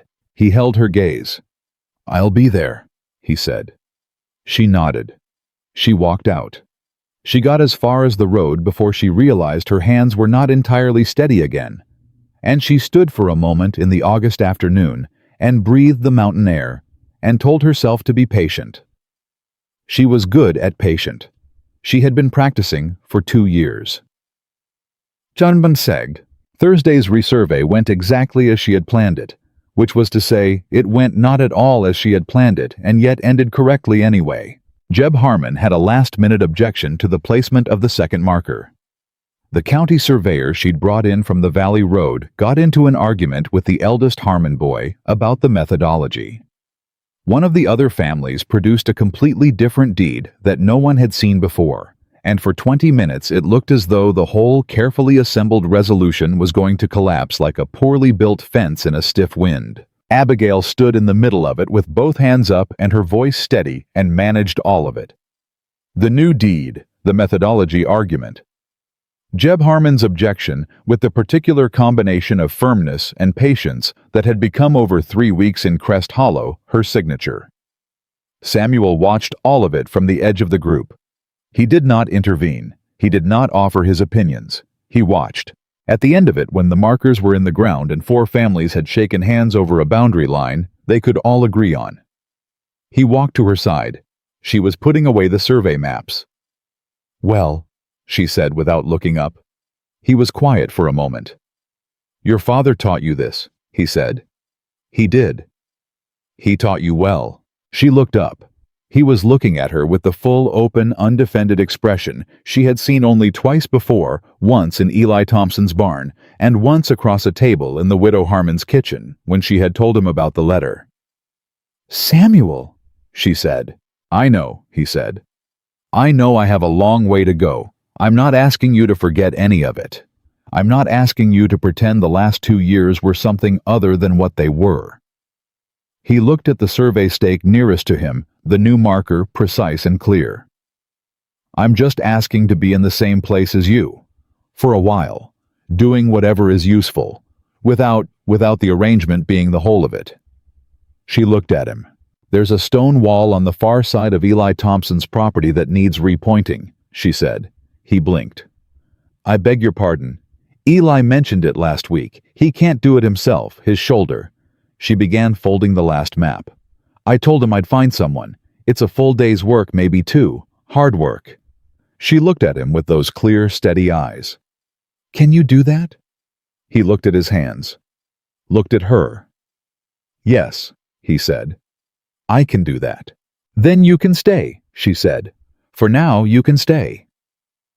And that was not a love confession, and it was not a reconciliation, and it was not the resolution of 2 years of careful hurt. It was simply an honest woman making room carefully and on her own terms for the possibility that the man standing in front of her was becoming someone she might in time want to know. It was, all things considered, more than she had thought she would offer. She was beginning to understand the beginning of something real. Samuel Carter repointed Eli Thompson's stone wall in 2 days. He showed up at dawn on Friday with his sleeves already rolled and his coat left at Deacon's, and he worked with the focused, unhurried competence of a man who understood physical labor even if he had not practiced it recently. By mid-morning, the first section was done. By evening, half the wall was solid. Eli Thompson brought him water twice and said nothing both times, which was from Eli high praise. Abigail passed the wall on her way back from the county surveyor's office on Friday afternoon. She stopped. She looked at the work. She looked at Samuel covered in mortar dust, squinting at a stone he was fitting into place, entirely unaware of being observed. She stood there longer than she'd intended. Margaret, who was walking 2 steps behind her, came to a stop at her elbow. She looked at Samuel, looked at her daughter's face. Don't say it, Abigail said. I haven't said anything. You're thinking very loudly. I'm thinking nothing at all, Margaret said serenely. I'm simply appreciating the quality of the stonework. Abigail walked on. She was aware without turning around that Margaret was smiling. Samuel finished the wall on Saturday. Eli inspected it with the thorough attention of a man who knew exactly what good work looked like and was not going to confirm it until he was certain. Well, Samuel said. Eli ran his hand along the top course. He checked 2 of the corner joints. He stood back and looked at the whole thing. It'll hold, he said. It'll hold for 30 years, Samuel said. Eli looked at him. Reckon it will. He paused. You've done this kind of work before. My father's farm, before the estate. Samuel picked up his jacket. He believed a man who couldn't maintain his own property had no business owning it. Smart man? He was. He looked at the wall. I got comfortable, stopped doing and started directing. He paused. There's a difference. There is. Eli picked up his own jacket. You know what Abigail's been doing these past weeks? She hasn't been directing. She's been doing. Herself, with her own hands alongside people. He looked at Samuel. That's why they trust her. Not because she knows more than them. Because she works with them. Samuel was quiet for a moment. I know. Do you? He looked at Eli. I'm learning, he said. That's the honest answer. I'm learning. Eli considered that, nodded once. Supper's at 7, he said. You're invited. Samuel looked at him. Is Abigail coming? She's coming. A pause. Then I'll be there. Why? He found her on the porch of the widow Harmon's house before supper, sitting with a letter in her hands, and an expression he had learned over the past 10 days to read with some accuracy. It was not her composed expression. It was not her working expression. It was the one underneath both of those, the one that appeared when something had caught her genuinely off guard. What happened? He said. She looked up. She held out the letter without a word. He took it. He read it. It was from Lydia. Not a letter this time, a single line on a card in his mother's precise handwriting. I am arriving Wednesday. There are matters that require discussion in person. LH. Samuel looked at the card. He looked at Abigail. He said with considerable restraint, "I didn't ask her to come." "I know. I can write and tell her." "Don't." Abigail stood. She took the card back. She looked at it for a moment. "Let her come." She said it with the calm, certain voice she used when she had made a decision and was done second-guessing it. "It's time." He looked at her. "Abigail." "Samuel." She met his eyes. "I am not the woman who curtsied and walked out of that dining room anymore. I am not going to flinch from your mother on my own ground." She folded the card. "Let her come." He nodded slowly. "All right." She put the card in her pocket and picked up her shawl. "We're going to be late for supper," she said. "Come on." He followed her, and it occurred to him, following this woman down the road toward Eli Thompson's house in the last of the summer evening, that he had never once in 2 years of marriage walked behind her, had never been in the position of following where she led. He had always been ahead or parallel or simply somewhere else entirely. He found to his considerable surprise that he did not mind. Chuk. Lydia Carter arrived on Wednesday as promised in a hired coach that was considerably less comfortable than what she was accustomed to, and emerged from it with the expression of a woman who has endured something beneath her standards and intends to say so. She did not get the chance. Abigail was at the road when the coach stopped. She was standing, not waiting anxiously, not bracing herself, simply standing with her hands at her sides, and her chin level, and the full grounded composure of a woman on her own ground. Lydia stepped down. She looked at Abigail. Abigail looked back. "Mrs. Hawthorne," Abigail said, "welcome to Crest Hollow." Lydia took in the village, the road, the mill in the distance, the widow Harmon's modest house. Her expression moved through several things and settled on something that was carefully neutral. "Abigail," she said, "Samuel's at the Thompson property. I'll take you to him." "I'd like to speak with you first." A pause. "All right." They sat in the widow Harmon's kitchen, the same kitchen where Abigail had read Lydia's letter, where she had talked to Margaret about what she wanted, where she and Samuel had spent 3 hours talking for the first time about everything that mattered. Lydia sat across the table and folded her hands in the precise, composed way she always folded them, and for a moment the room felt like it was waiting. "I wrote you a letter," Lydia said, "before your wedding." "I know. I've been thinking about it." Lydia looked at her hands, then up. "I told myself it was practical, that I was being honest with you about the terms of the arrangement, so you would not arrive with false expectations." She paused. "I have told myself that for 3 years. It has recently become more difficult to maintain." Abigail said nothing. She sat and waited. She was very good at waiting. "I was protecting Samuel," Lydia said. "That's what I believed. I believed an arrangement clearly understood on both sides was kinder than one that bred illusions." She stopped. "I did not consider that what I was actually doing was telling a young woman before she had walked through the door that she should not expect to matter." She looked at Abigail. "That was wrong. It was unkind. And I am not accustomed to being unkind without reason." The word sat between them. Without reason, not without cause. Lydia was too honest to pretend the reason hadn't existed. "You knew about the iron?" Abigail said quietly. Lydia's hands moved slightly, just slightly. "I had heard a rumor. You arranged a marriage that secured valuable land from a family who didn't know what they had." "I arranged a marriage that saved your mother from poverty," Lydia said. And there was something sharp in it, not cruel, but insistent, the voice of a woman who has run through this argument with herself many times and is tired of the parts that don't resolve cleanly. Your father's debt was real. Your situation was real. The arrangement gave your family security. That is also true. "It is," Abigail said. "And the land was also true. And the letter was also true. All of it is true at the same time." Lydia looked at her. And then, and this was the thing Abigail had not anticipated, the thing that shifted the entire shape of the conversation, Lydia's expression changed. The architecture came down. Not completely.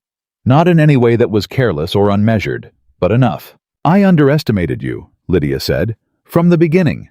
I saw a plain, quiet girl from a diminished family, and I thought I understood exactly what you were. She stopped. I did not understand at all.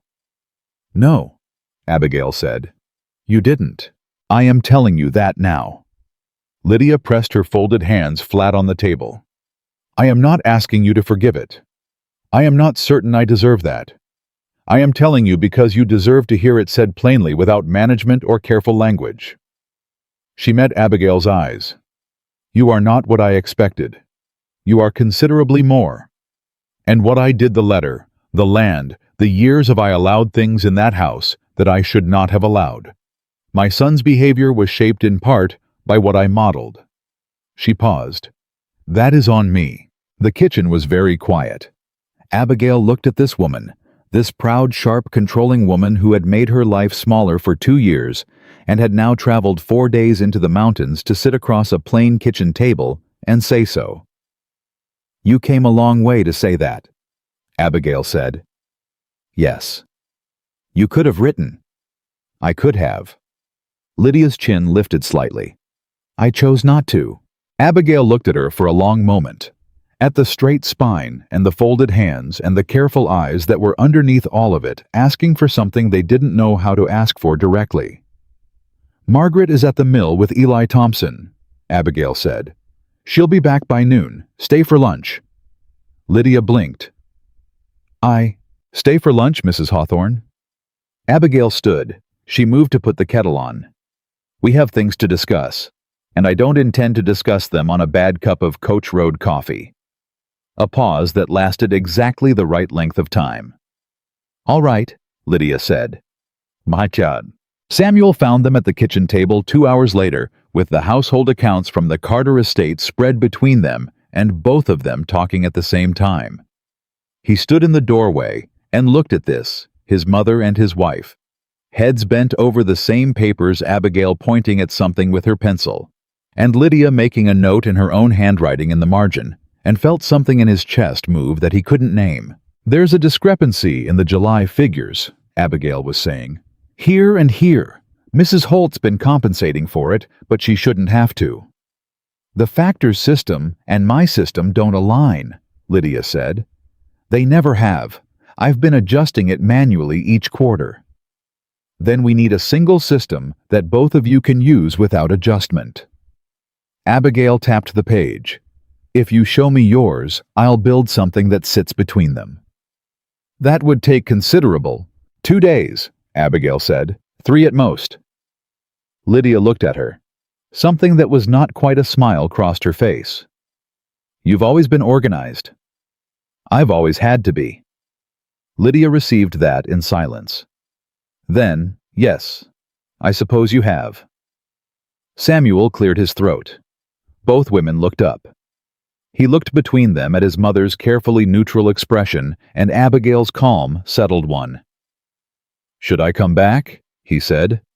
No, Abigail said. Sit down. We need to talk about the estate. He sat down. The conversation that followed was the longest, most direct, most honest conversation the three of them had ever had. It covered the estate accounts, the Meadows land, and the iron in it, the legal transfer of the northern parcel to Margaret Carter's name, and the management arrangements for the household going forward. Lydia said very little during the parts about the land. She had brought a solicitor's letter with her already prepared signing over any claim to the iron revenue. Abigail had not expected that. She took the letter, read it, and looked at Lydia. This is already signed, she said. It is. You did this before you came. I did.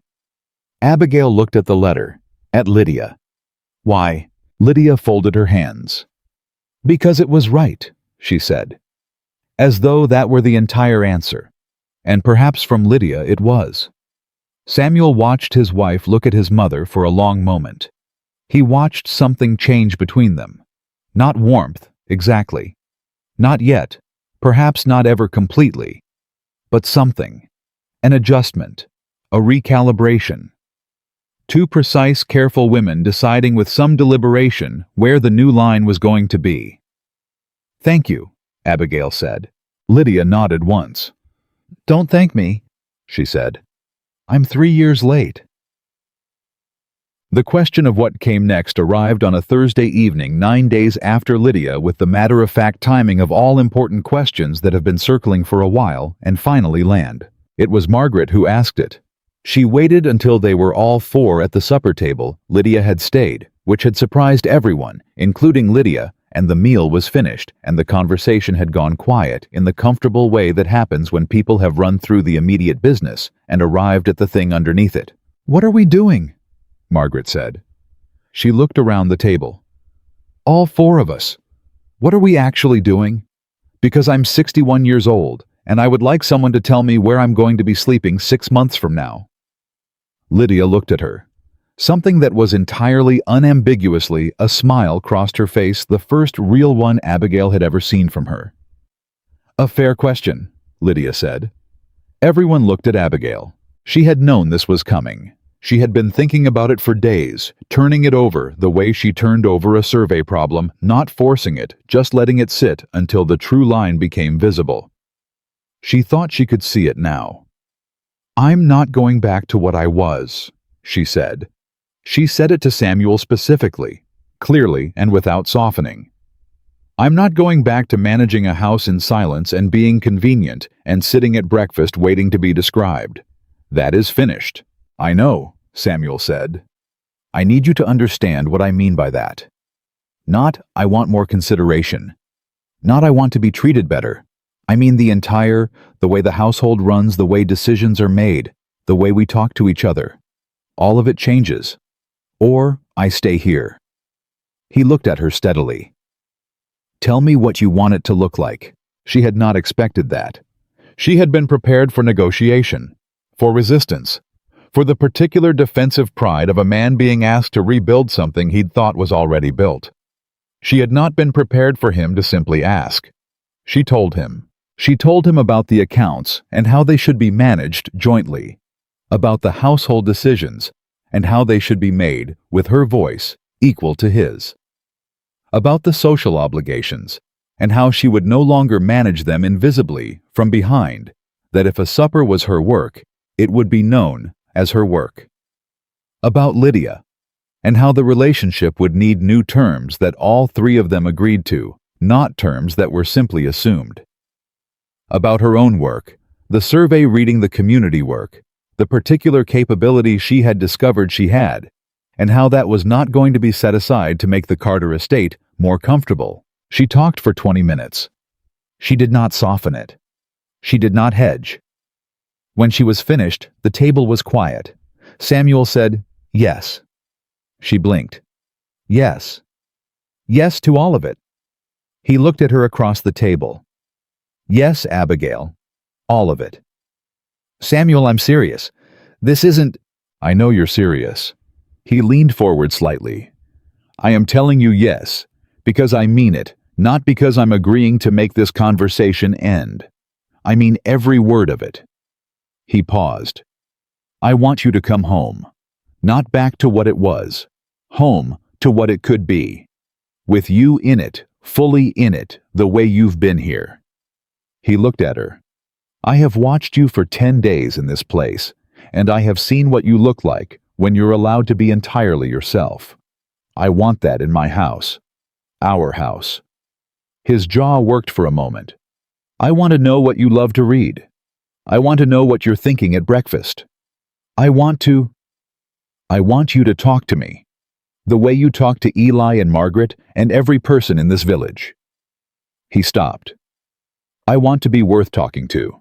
The table was very still. Margaret had her hands folded in her lap and was looking at the middle distance with the expression of a woman who is trying not to cry and is mostly succeeding. Lydia was looking at her son with an expression Abigail had never seen on her face before. Not pride exactly. Something older than pride. Recognition. Abigail looked at Samuel, this man who had ridden 4 days into the mountains and repointed a stone wall and sat at a plain kitchen table and said yes to every term she'd offered, and was now asking with more humility than she had thought him capable of to be given the chance to be worth something to her. "One more thing," she said. "Anything. If I go back, Crest Hollow stays mine. She kept her eyes on his. I keep the work here. Not every week, not always, but it stays. Eli's community. The people here. What I've built here. It doesn't disappear because I go back to a bigger house. He didn't hesitate. Of course. I mean it, Samuel. I know you do. He looked at her. So do I. She held his gaze for a long moment. Long enough to read it the way she read survey maps looking for the true line, the honest bearing the place where it held. She found it. All right, she said.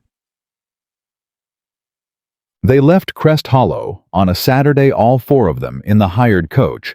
Lydia had come in with Abigail's survey maps rolled in her bag, and Margaret's Bible on her lap, and Eli Thompson standing at the end of the road to see them off.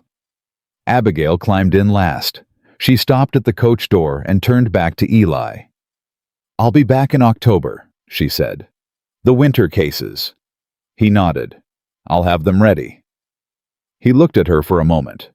You did good here. We're not done. No, he said. You're not. He looked past her at the coach, at Samuel visible through the window, then back at her. He did good too, for what it's worth. I know, she said. I saw. She climbed in. The coach moved. She did not look back at Crest Hollow, not because she was leaving it behind, but because she knew, with the certainty she reserved for things that were simply true, that she was carrying it with her. Everything she had built there, everything she had become there, was packed as surely as her survey maps and her mother's Bible. She was not going back.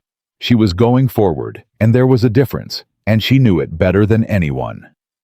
Sir, the Carter estate was different. Not dramatically, not in the way of new furniture or moved rooms, but different the way a house is different when the people inside it have changed. The first morning back, she came downstairs and found Samuel already at the breakfast table. He looked up when she came in. Good morning, he said. Good morning. He poured her coffee before she had sat down. He set it at her place without a word. She sat. She looked at the cup. She looked at him. What are your plans today? She said. He looked at her with the straightforward, undefended attention she had come to understand was what he looked like when he was actually present. The East Fields need looking at, and I thought if you have time this afternoon, you might look at the property maps with me. There's a boundary on the north parcel I've never been entirely certain of. She picked up her coffee. I have time after 2. After 2 then. He went back to his correspondence. She reached for her bread. Across the table, just the two of them, the room was neither cold nor carefully managed. It was simply inhabited. Lydia appeared in the doorway 20 minutes later. She looked at the table, at Samuel reading his correspondence, at Abigail with her bread and her coffee and the small notebook she'd pulled out to record a thought about the north parcel boundary. Something in Lydia's expression moved. It was subtle and brief, and would have been invisible to anyone who had not spent 2 years learning to read this woman's smallest shifts. She sat down. The linens in the east parlor, she said. Abigail looked up. Are fine, Lydia said. I checked them this morning. They're perfectly fine. Abigail held her gaze for a moment. Then she went back to her notebook. Thank you, she said. I'll look at them this week anyway. Lydia reached for the coffee pot. Of course, she said. Nothing more. It was not a peace treaty. It was not a transformation. It was two women at a breakfast table having decided with full understanding of what they were deciding that the future was worth more than the argument. Samuel looked up from his correspondence and saw both of them, his mother with her coffee, his wife with her notebook, occupying the same room without casualness and without war, in the careful, new, hard-won way of people who have chosen honesty over comfort and are finding against some expectation that it holds. He went back to his letters. He was smiling slightly. He didn't perform it. It simply happened. The north parcel boundary turned out when Abigail looked at the maps that afternoon with Samuel beside her to have been incorrectly recorded at the county office for 11 years. The original grant line was 4 degrees off from what had been filed. She showed him how she knew.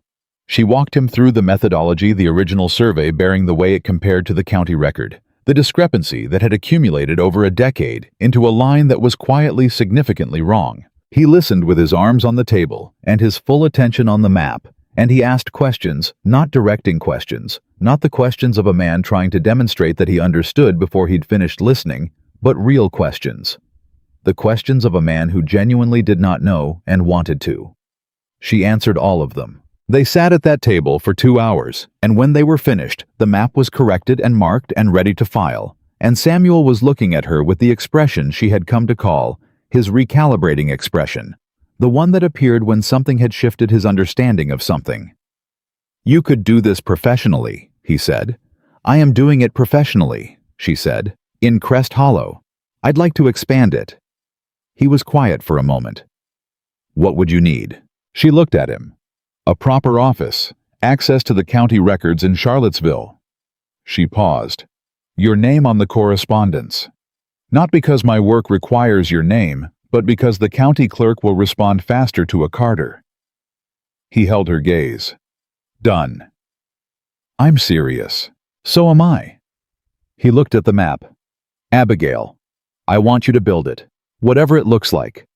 I want you to build it, and I want to watch you do it, and I will put my name on whatever correspondence needs my name without comment or condition." He paused. "You were managing things from behind for 2 years. I'm asking you to manage them from the front, from now on." She looked at him. She did not let herself look away or qualify or soften what she was feeling. "All right," she said. He reached across the table. Not quickly, carefully, deliberately, the way he did things when he was certain. His hand covered hers on the map. She turned her hand over and held it. They stayed like that for a moment. 2 people at a table with a corrected map between them, holding on in the quiet, ordinary, entirely real way of 2 people who have finally, after a long time, found the true line. That evening, Abigail Carter sat at the writing desk in the room that was now properly and completely her own study, because that had been the first thing she'd asked for on returning, and Samuel had arranged it without question, and she wrote a letter to Eli Thompson. She told him the north parcel boundary had been wrong for 11 years, and she'd corrected it. She told him she would be in Crest Hollow in October with 3 pending cases and a plan for the winter disputes. She told him that Margaret was well, and that the Carter estate was adjusting, and that the breakfast table was on balance considerably quieter and considerably better than it had been. She signed it. She folded it. She set it with the morning's outgoing correspondence. Then she sat for a moment in her own study, in her own house, with her own maps on her own desk, and she thought about a July morning that had started with a curtsy and a walk out a door. She had walked out a woman who knew what she was worth. She had come back a woman who had proved it. Not to Samuel, not to Lydia, to herself. That was the only proof that had ever mattered, and she had gone to the mountains and earned it with her own hands and her own mind, and come home carrying it like something no one could take. The woman who had sat at that breakfast table waiting to be seen was gone. She was not coming back. In her place was a woman who saw herself clearly, who knew the exact coordinates of her own value, who had drawn the line in honest ground, and intended to hold it not against the people she loved, but alongside them as an equal, as a partner, as herself. And that in the end was the only boundary that had ever needed to be right.